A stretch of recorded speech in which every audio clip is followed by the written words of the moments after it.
Hello, I'm Elaine Westring, and my daughter Jill and I own Little Blue River Soap Company. We started our company about 12 years ago, and at the time I owned a variety store, gift shop, and I was always looking for something to make it more interesting so people would stop by. And I came across a little canister that my mother used to put the drippings when she fried bacon in, and then she would use those drippings to make soap. And I thought, well, maybe that would be an interesting thing, to make some laundry soap. So the first time I made it, it was a disaster. But the next day, I tried it again, and I had these nice white hard bars. Cured them and used them for laundry in my machine, and they worked just fine. So I thought, well, I'll wrap them in corrugated paper, and this reminded me of a washboard that maybe my great-great-grandmother may have washed her clothing on.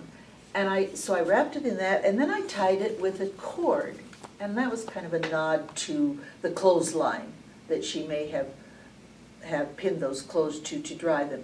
And on the back, my mom had always told me about all the uses for Lysol, or laundry soap, and so I found some of those uses, even mouse bait. It's kind of interesting that it could be used for mouse bait. Also, washing dirty words out of kids' mouths. I wonder if we do that anymore. We folded it up then, tucked it in the back, put a little shrink wrap around it, and I was just so pleased when I first took it into the store, and I put it with some pillowcases and some sheets and some towels and made gift baskets. They sold. I thought, well, what fun. And I had tried this with my own laundry, so I knew it worked well there, but I also knew when I used it to wash my hands that I didn't want to take this bar of soap in the shower with me. So I started working a little bit with the soap. I take a little bit of the lye out, add a little more oils, and I wanted a scent that made me think of maybe a breeze coming over prairie wildflowers. When we were kids, we used to go to the Loop River sometimes in the evening when it was really, really hot. And I remember the scent as we drove along the country road, and I tried to get that. And I think we came pretty close. We may not be exact, but it's pretty close. It's blue. It has a little bit of a ripple on the top of it. And it's the very first bar that we made for bath and shower. We wrapped it in blue. We wrap it the same way as we did the very first time we made it. We wrap it in shrink wrap, and it's ready to go. Then the next thing that we thought of making was oatmeal, milk, and honey. And we contacted a family who lived just outside of town, and their kids raised goats for the county fair, and they would, for 4-H, for the county fair. And so they were so pleased when they'd come in the store and the kids would look at the soap, and it was their goat milk that was in it. And we put honey in it because honey gathers moisture from the air and holds it to your skin. And we ground up oatmeal and put it in the oven and toasted it. And this is really good. And then we thought, well, we'll add that goat milk to the River Breeze soap. So we started making just these two, and to this day, and I don't know why this is, we sell more of these two soaps than any other soap that we make. I think that's interesting, and they're really delightful. We add and we take away. You know, if people like something, we keep it. The Gardener soap has been especially popular. We have little vintage pictures on them, both for men and for women, and there's tea tree oil in it, which heals your hands.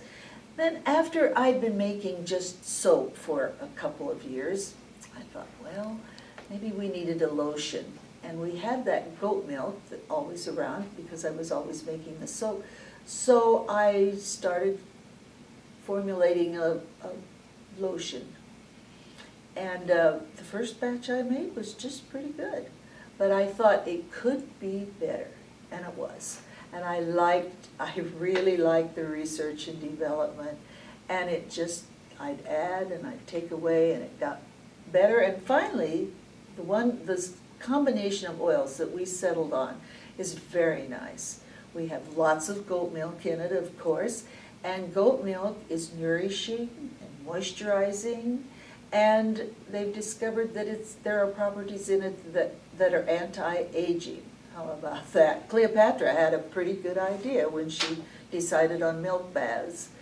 And then we use unrefined organic shea butter. We also use Abyssinian oil, which is a light, non-greasy oil, actually penetrates your skin. Isn't that wonderful? Meadowfoam oil, which rejuvenates your skin, makes it smooth and supple. Macadamia nut oil, it's an exquisite oil that regenerates your skin. So you get all that when you get this little bottle of goat milk lotion. The next thing that I thought about were my feet, because after I'd been on them for 10, 12, 15 hours some days, I come home and they really hurt. And I thought, what can I do about this? And so I remembered an article I had read about pressure points on your feet, that if you pressed on a certain place, it relieved the pain in your legs. And so I did some research on that, and I worked on developing then a cream that you could massage into your feet. And this is made from unrefined organic shea butter. And in times past, women from Africa, the trees are grown in Africa, and they grow in the wild, and they're about 20 years old before the nuts can be picked from them. And the women would make this by hand and then sell it to large companies for practically nothing. And the companies were the ones making the money. A few years ago, the United Nations went in and formed women's cooperatives.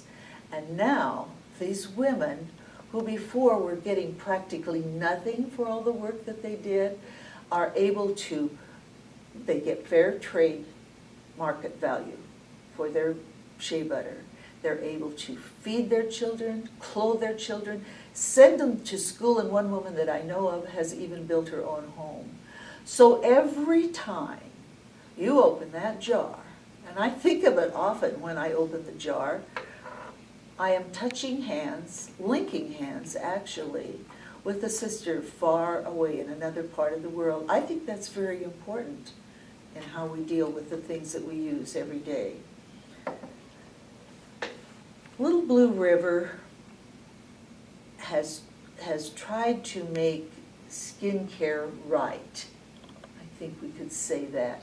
But in that process, we also think about making it right with the environment that we live in, and also making it right in the world community.